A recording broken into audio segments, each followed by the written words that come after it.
Hey guys, Hello there. how you doing? I hope you're good. I'm Thomas, this is Tech Productions, and you are watching my Clone Wars Season 7 review. The Clone Wars is over, which honestly is something that really pains me to come to terms with again.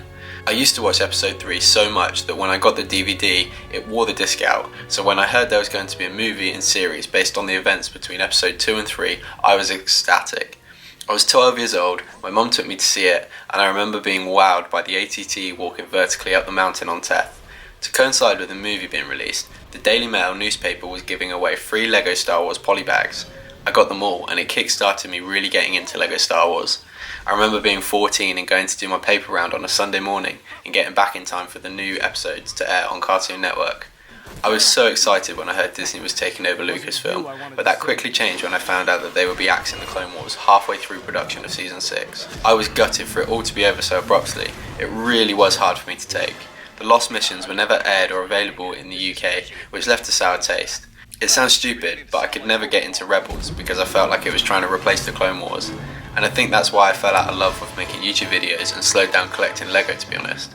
It felt like a fever dream when it was announced that the Clone Wars would be returning. I was in shock.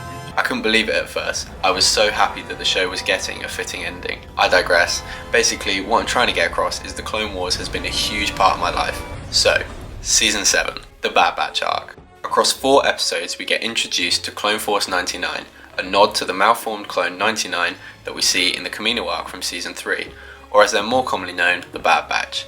These 4 clones have all got desired genetic mutations that make them really OP. They get called in to infiltrate the Cyber Center on Anaxis to uncover why Separatists know every strategy that the Republic tries. They discover that Echo, an ARC trooper that was believed to be dead, is in fact alive, and have been wired by the Techno Union to reveal all their plans before they make them. To prevent this, Rex, Anakin and the Bad Batch fly to Skako Minor to rescue Echo. Natives to the planet help them defeat the droids and they return back to Anaxis.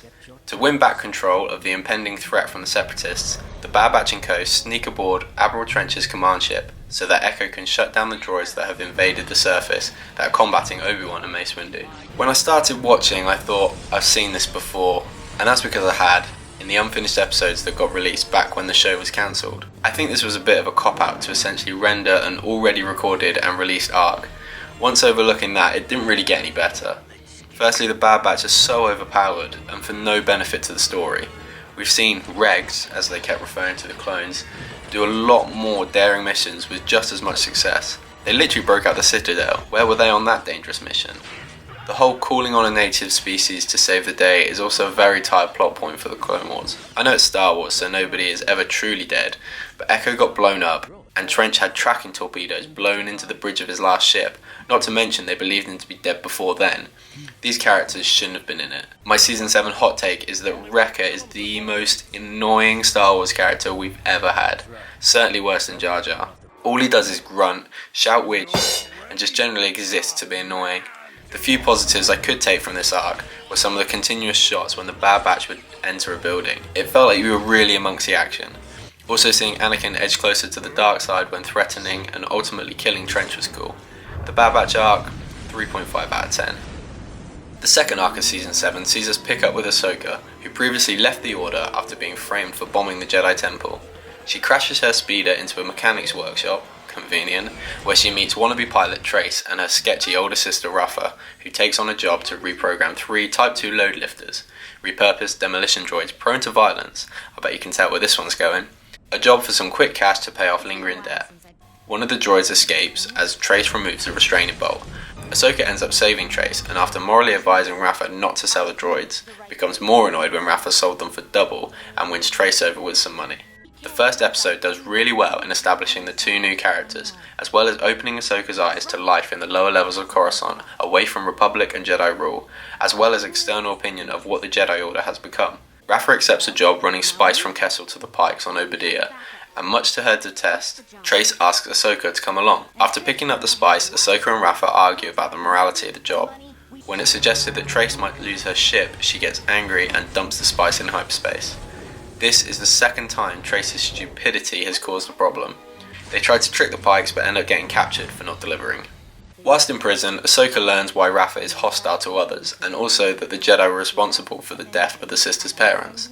The Pikes interrogate Rafa and then Trace, who manages to escape with some impressive moves and shots with the blaster. I think it would have made a lot more sense for Rafa to be the one with the combat skills and initiative to escape than Trace, but regardless, Ahsoka uses the Force to get her and Rafa out of their cell. The three escape the facility, which is noted by 3 female Mandalorians. The Pikes eventually recapture the girls and they end the episode right back where they started. The first few minutes of the episode really had me thinking it was going to be good. We learned a lot more about Trace and Rafa's backstory, and it really forced the idea on Ahsoka that the Jedi Order isn't what she thought it was. However, by the end, the story itself was no further along. Ahsoka cuts a deal with the Pikes that allows Trace and Rafa to leave. The Pikes suspect it's a trick, but are desperate for spice in fear of their leader finding out. Rafa's opinion of Ahsoka changes after this, so in turn decides to help her by stealing spice in order to trade for her freedom. Ahsoka escapes, plants bombs around the facility, and before getting recaptured, discovers that Maul is leading the crime syndicate from Mandalore. Trace and Rafa return with the spice, but they are all ordered for execution after the Pikes think Ahsoka is a Jedi, revealing this information also to Trace and Rafa. The bombs finally go off and the girls manage to escape back to Coruscant, where they are followed by the Mandalorians that turn out to be Bo-Katan and the Night Owls. Bo-Katan asks for Ahsoka's help in retaking Mandalore from Maul and his crime syndicate. The final episode sets up the last 4 perfectly. I just feel like as a whole, this arc could have easily been 3 episodes and still achieved everything it had. Contrary to most, I'm actually quite a big fan of this arc. I think it's looked at more harshly as it's the last ever season, but when you look at it for what it is, despite being dragged out a little, it's a pretty solid Clone Wars arc. We've for sure had a lot worse in past seasons. Trace isn't the greatest character, but I really like Rafa, and these episodes are really important in establishing Ahsoka's attitude to the Jedi in the final arc. A 7 out of 10 for me. The final ever arc starts with a brilliant nod to episode 3, with a classic Clone Wars intro establishing how far stretched the Jedi are. The opening felt so cinematic, and that shot of Grievous is just incredible. I knew from this point we were in for a ride. Obi-Wan and the 212th are getting pinned back by the droids on the planet Yavana. Anakin shows up very nonchalantly with a plan to turn the tide with the 501st surprise attack. This scene is very reminiscent of the Clone Wars movie, where the pair are fighting on Christophsis, which I quite liked. Admiral Yularen calls Obi-Wan and Anakin back to the ship to take a transmission from Bo-Katan and Ahsoka, asking the Republic for aid in the siege of Mandalore, in exchange for the capture of Maul. Anakin takes Ahsoka to Rex and a group of the 501st who have painted their helmets in respect to their former commander.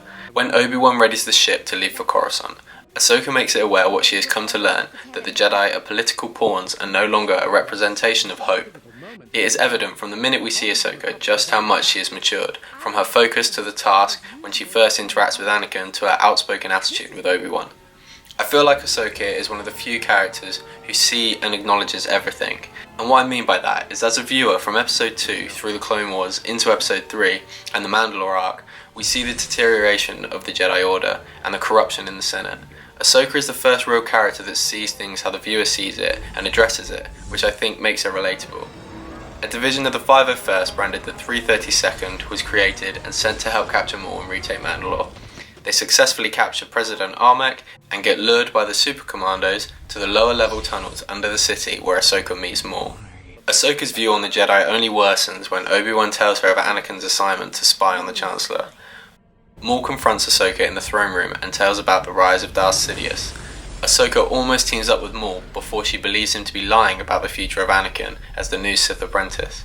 The motion capture on the lightsaber fight is just incredible. Fun fact, Ray Park, the original Darth Maul from The Phantom Menace, was called back to physically play Maul, and the original choreography was actually so fast that the motion capture technology wasn't picking up his movements. Regardless, the fight was amazing, and because of the technology, it felt like a movie sequence. Maul gets captured, and the episode ends on this amazing shot of all the carnage in the background and Ahsoka contemplating running away. I really love that shot.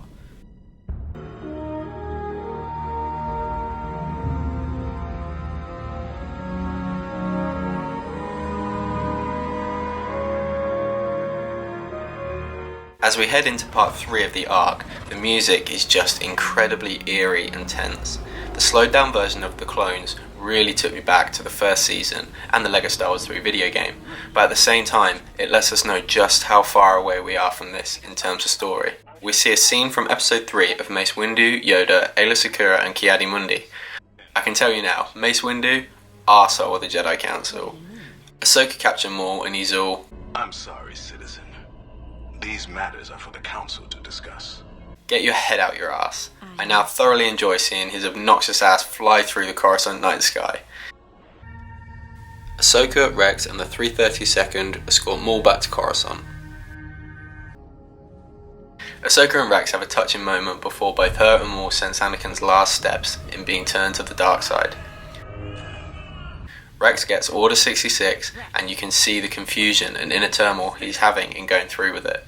He lets Ahsoka know about fires before his inhibitor chip takes over and he opens fire. The score again is just brilliant. From the start of the episode to when Rex shoots, it's just so tense. It all gets built up to this moment and then we hear Anakin's betrayal. And for me, it really made me feel sad and think of the Order 66 montage from Revenge of the Sith. That piece of music by John Williams has always struck a chord with me. And I think that's why he's the very best at what he does, because his music intensifies everything that's going on. And credit to Kevin Kiner, the man behind the Clone Wars score, because he does a fantastic job of integrating Williams' music with his own as the same story is being told. He had a very difficult job in making music that sounds coherent to the original, but not so much that it sounds like a rip-off. I think he got it perfect. I've seen a lot of people criticise Ahsoka for being overpowered in this scene, and I've got two counters to this argument. First being that all the other Jedi who were victim to Order 66 were completely blindsided, whereas Ahsoka wasn't. And second, Ahsoka has been through it. She has been on some incredibly tough missions for a Jedi of her age. She has been around great leaders like Obi-Wan, Anakin and Rex. Being falsely accused of bombing the Jedi Temple was, like Mace Windu said, your greatest trial. Although they won't ever admit it, a lot of the people who have a problem with Ahsoka find it really hard to accept a strong female lead, but that's an argument for a different day. Ahsoka frees Maul to create distraction, while she can try uncover the mystery behind the clones turning against her. R7 and a group of droids bring up files on Fives and his malfunctioned inhibitor chip. Anakin's passcode 8108 is a nod to the date August 10th, 2008, which was when the Clone Wars movie premiered, and when Anakin meets Ahsoka. Maul causes chaos in the hallways of the ship, which is very reminiscent of Vader in Rogue One, which was fun to watch him tear apart the unit of clones without a weapon. I'm right here. They got Rex to the medical bay and attempt to remove his inhibitor chip. Probably one of the most unnecessary things in Star Wars since the Solo movie was when Ahsoka chants, I am one with the Force and the Force is with me. I just think that was a pretty weak and obvious Easter egg. It was Chirrut Imwe's phrase from Rogue One, it really didn't need to be coined by anyone else. The chip is successfully removed and Rex guns down his brothers to save Ahsoka.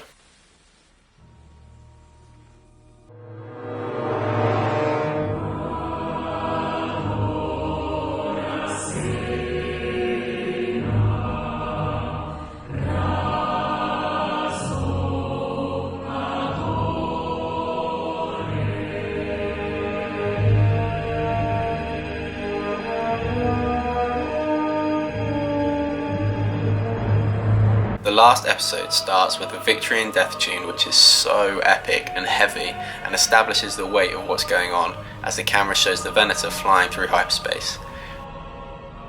The droids seal a pathway to the hangar and Maul is back to creating havoc.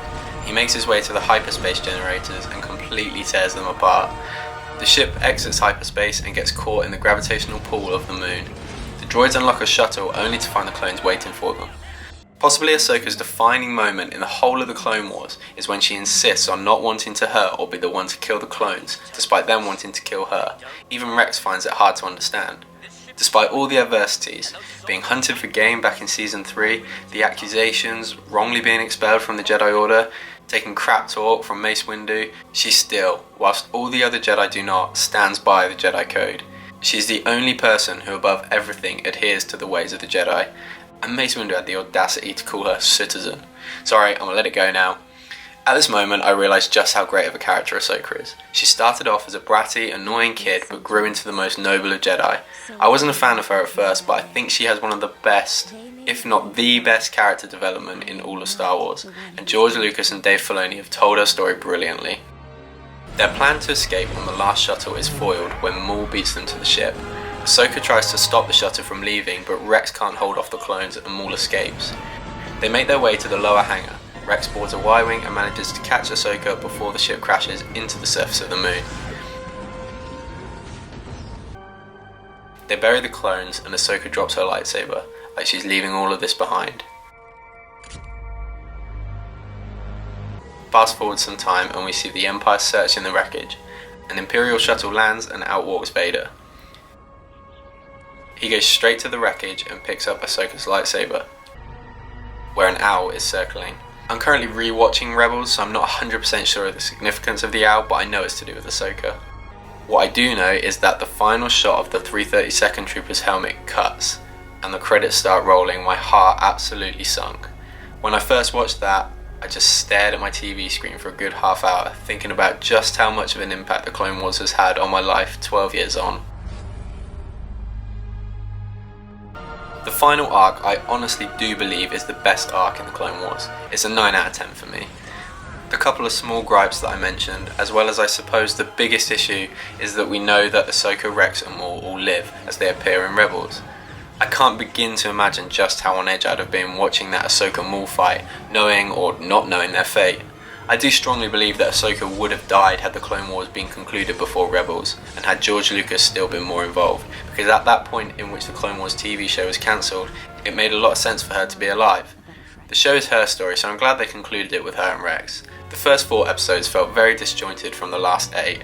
The arcs flowed better, which is what I was hoping for when we were only getting 12 episodes. Despite that though, the story is still gripping and emotional. Music in general is so important to me, and I think it's largely why I'm so drawn and invested in Star Wars, because of how gripping the scores are, and this season, specifically the last 4 episodes, is absolutely no exception. Kevin Kiner, like I mentioned earlier, has done an incredible job of composing this TV show. His score has taken this TV show and made it feel like a truly cinematic Star Wars experience. So I hope you've enjoyed hearing my thoughts on the last ever season of the Clone Wars. I'd love to discuss Season 7 in the comments, so let me know what you thought. I'm Thomas, this is Tech Productions. Thanks guys, see you next time. Oh, before you go, if you enjoyed this video, how about clicking that subscribe button right here? Catch last week's episode of Tech Tuesday up there, or if you fancy something different, try this one. See you next time.